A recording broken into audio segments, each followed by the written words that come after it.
صديقي العزيز، في فرق كبير جدا بين الرواية اللي ممكن يكون محتواها ملحمي أو نقدر نقول بيتطرق لأمور وطنية، وما بين الرواية اللي ممكن تكون بتطبل لمجرد التطبيل. ولكن هل الكلام ده بينطبق على الرواية اللي معايا النهاردة واللي أنا جاي أكلمكم عليها ولا لأ؟ هو ده اللي احنا هنعرفه.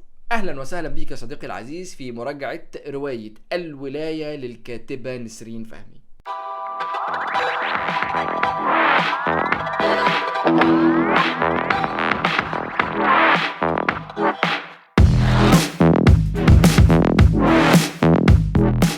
رواية الولاية للكاتبة نسرين فهمي إصدار معرض الكتاب 2023 من إصدار دار بيبلومينيا للنشر والتوزيع، وعدد صفحات العمل 288 صفحة بالتمام والكمال. خليني دلوقتي يا صديقي العزيز اتكلم معاك عن بعض الاحداث اللي حصلت جوه الروايه وبعض الحاجات اللي حصلت داخل الصفحات بتاعه العمل قبل ما نبتدي نتكلم مع بعض في الريفيو نفسه او في النقد، او ايه اللي عجبني وايه اللي ممكن يكون ما عجبنيش. بس قبل ما اتكلم في النقط دي كلها خليني اسالك سؤال. الولايه، لما تلاقي روايه عمل مكتوب عليه الولايه والغلاف عليه مجند من الجيش، هيكون ايه هو؟ مش هقول لك رد فعلك، لكن هيكون ايه هي اول فكره ممكن حرفيا تطرأ على ذهنك وتيجي في دماغك وانت بتفكر في العمل ده اول ما تشوفه على رف من ارفف المكتبات مثلا؟ دي نقطه من النقط اللي كانت بالنسبه لي غريبه شويه، ومن الحاجات اللي شدتني للعمل، لان انا حسيت ان العمل بما ان اسمه الولايه وبما ان الكفر موجود عليه مجند جيش، فاكيد من وجهه نظري الشخصيه والمتواضعه اول حاجه جت في دماغي الروايه دي بتتكلم عن داعش على طول اوتوماتيك. وبدأ يبقى جوايا تخوف تاني، الا وهو هي الرواية دي هتبقى رواية ملحمية وطنية في التمام، ولا هتبقى كلها تطبيل؟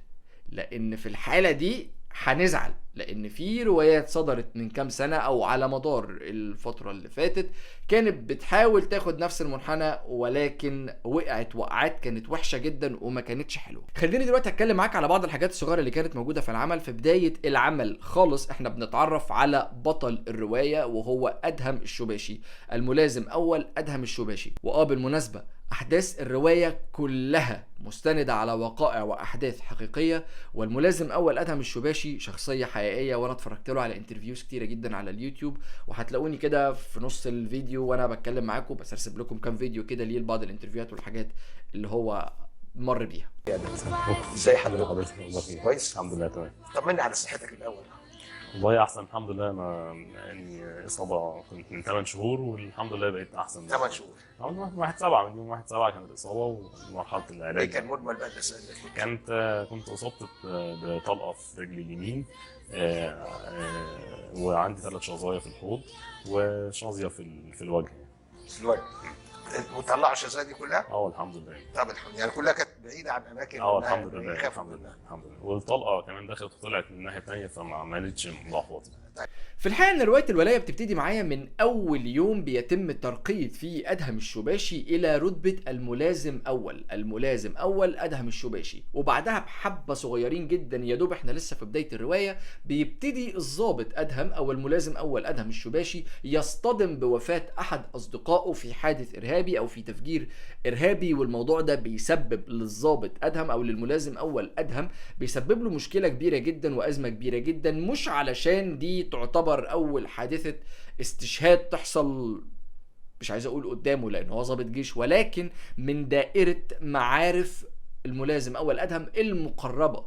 وهنا خليني اقول لك على نقطة مهمة جدا جدا جدا لازم تكون عارفها، وهي ان شخصية ادهم الشباشي سواء بقى كانت الشخصية الحقيقية او الشخصية اللي مرسومة واللي مكتوب عنها داخل صفحات العمل، هي شخصية الجانب الانساني بتاعها عالي جدا جدا جدا، وكان بالنسبة لها محرك اساسي في حاجات كتيرة جدا جدا جدا. يعني حتى علاقة الملازم اول ادهم الشباشي بالضباط الصغيرين اللي كانوا موجودين تحتيه والمجندين اللي كانوا موجودين تحتيه، كان الجانب الانساني في التعامل ما بينه وما بينهم كان عالي جدا وكان قوي جدا. طيب انا ليه بقول الموضوع ده في بداية العمل او في بداية الريفيو؟ اصلا بقول الموضوع ده لان الجزء ده كان متحكم في تصرفات كتيرة جدا جدا جوه شخصية الملازم ادهم.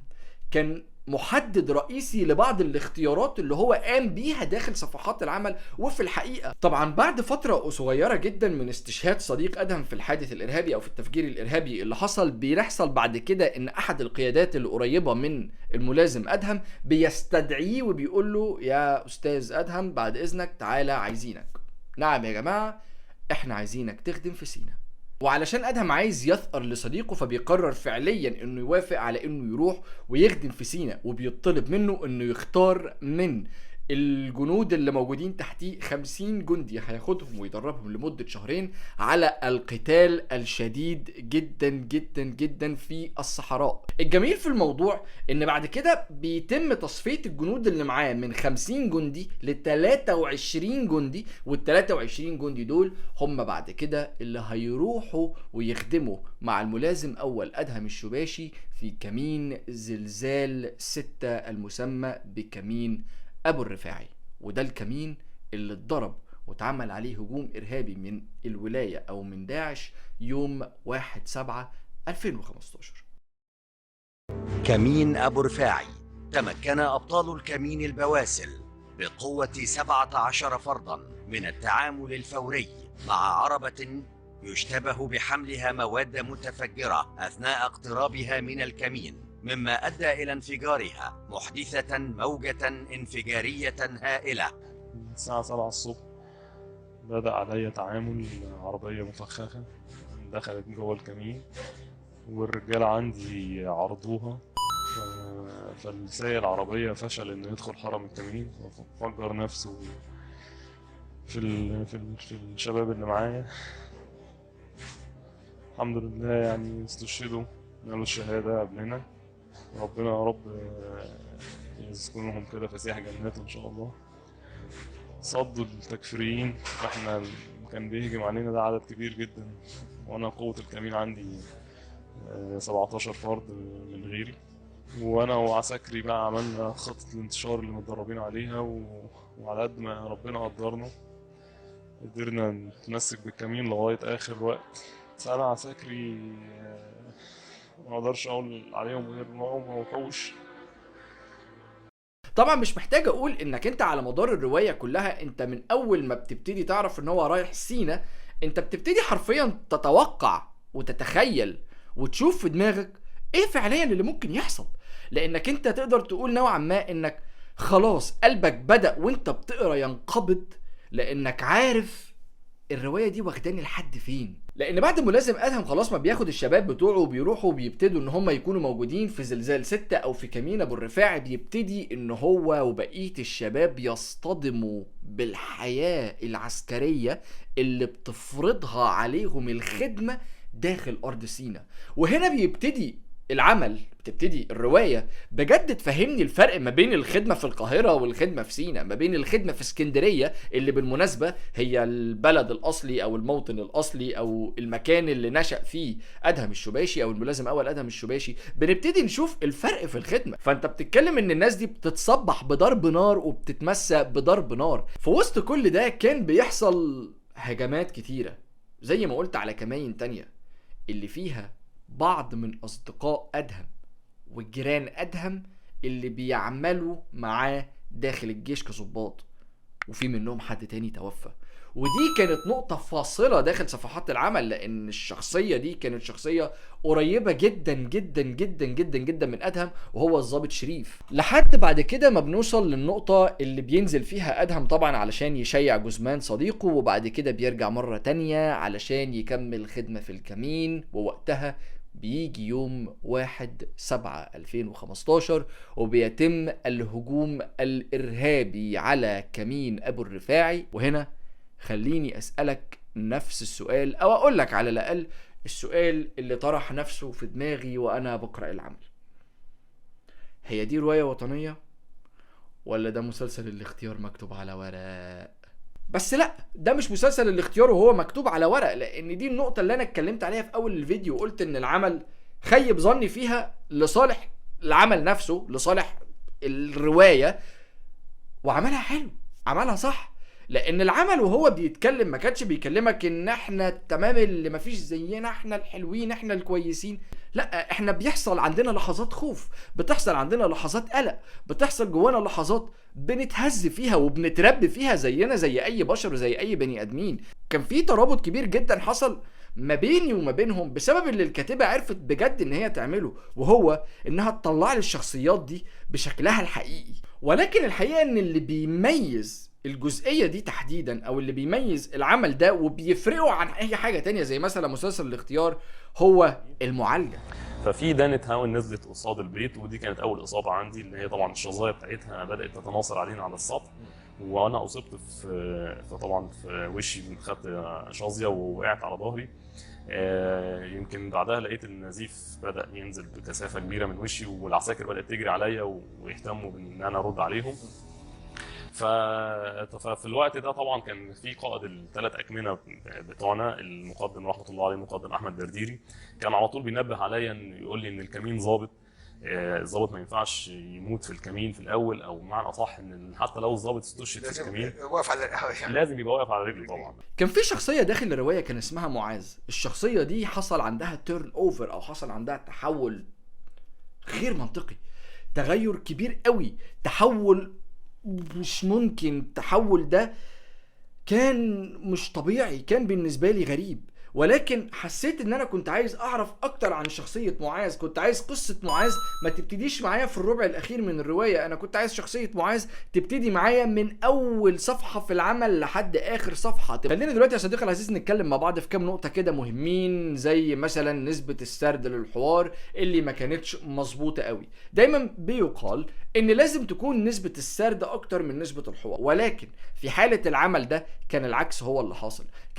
كان السرد هو اللي اقل من الحوار بنسبة 70%. يعني في بنسبة 70% من العمل كان السرد اقل من الحوار، وكان الحوار اللي يغلب. لكن بنيجي في 30% التانيين كان السرد هو اللي بيغلب على الحوار. ليه الموضوع ده ما كانش بضايقني؟ الموضوع ده ما كانش بضايقني لان زي ما قلت الرواية كلها معتمدة على شرح اللي كان بيحصل للشخصيات دي على لسان الشخصيات. فما ينفعش اجيب راوي عليم يحكي لي فلان كان حاسس بايه وعلان كان حاسس بايه، وده عمل ايه لما صاحبه تم اغتياله، وده عمل ايه لما صاحبه اتقتل في كمين وهجوم ارهابي والحاجات دي كلها. لا، انا عايز اسمع واعرف الموضوع ده بلسان الشخصية وهي بتتكلم وبتقول لي هي حاسه بايه، هي مالها، هي ايه اللي حصل لها، ايه مدى تأثير اللي بيحصل ده كله عليه هو كشخصية. الحاجات دي بالنسبة لي كانت مهمة جدا. فبرغم ان الحوار في جزء لا يستهان به من العمل ومن الرواية كان اكتر من السرد، الا اني شايف ان في العمل ده تحديدا وفي الرواية دي تحديدا الموضوع ده كان مهم وكان لازم يتعمل. خاصة ان انا لجزء من الثانية وانا داخل العمل وانا بقرأ العمل حسيت ان ممكن تكون الكاتبة مش قادرة ان هي تظبط لي سرد كويس او تظبط لي او تحبك لي سرد حلو.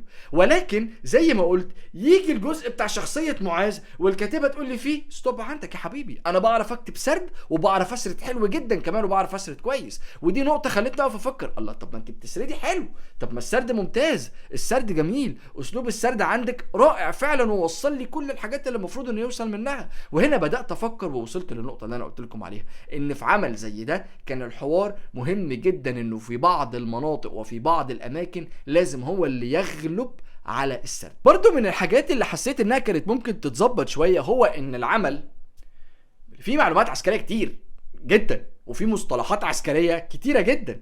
كنت اتمنى ان الاقي في العمل من تحت في الصفحات من تحت الاقي هوامش سفليه بتقول لي المصطلح ده معناه كذا او بيدل على كذا. حاجه من الحاجات اللي كانت موجوده داخل العمل وما عجبتنيش واللي برضو لازم اعترف ان الكاتبه ملهاش يد فيها هي التدقيق اللغوي والتنسيق، ودي مهمة الدار. في بعض الأخطاء الإملائية وبعض أخطاء الطباعة وبعض أخطاء التنسيق ما بين الفقرات اللي حسستني لجزء من الثانية إن ممكن الدنيا تدخل في بعض، ولكن أنا كنت بفرمل واخد دقيقة كده أفصل وارجع أقرأ تاني فجمع أنا كنت فين ورايح دلوقتي على فين، أو المفروض إن أنا أفصل هنا بخط علشان تحت غير فوق. خلاص احنا كده في الجزء اللي تحت ده احنا في حدث وفي مكان غير اللي موجود فوق. والحقيقه في النهايه ان العمل حقيقي ممتاز والعمل حقيقي رائع والعمل حقيقي مختلف، لان هو في جنرال وحده العمل ده في كاتيجوري لوحده. مفيش عمل اتكلم على حاجة زي كده بالشكل ده، بالسياق ده، بالاسلوب ده، بالطريقة دي، غير العمل ده. يعني العمل ده في جنرا لوحده، وجوه الجنرا دي هو حرفيا مفيش غيره. لان انا ما شفتش عمل اللي الكتاب ده عمله قبل كده، او ان الرواية دي عملته قبل كده بالشكل الحلو الصح الجميل الموزون ده. لان في رواية صدرت في عام 2022 وحاولت انها تعمل الموضوع ده، ولكن للأسف هي فشلت فشل ذريع. انما العمل ده كان موزون جدا، حقيقي كان حلو جدا، حقيقي كان فعلا جميل، وكان فعلا متزن. عمل بيتسم بالاتزان الشديد جدا جدا جدا جدا جدا. وبس كده يا صديقي العزيز، هو ده كل الكلام اللي عندي اللي انا اقدر اقوله لك بخصوص رواية الولاية للكاتبة نسرين فهمي من اصدار دار ببلومينيا للنشر والتوزيع، اصدار معرض الكتاب عام 2022. شكرا ليك يا صديقي العزيز، واشوفك في الريفيو اللي جاي. السلام عليكم.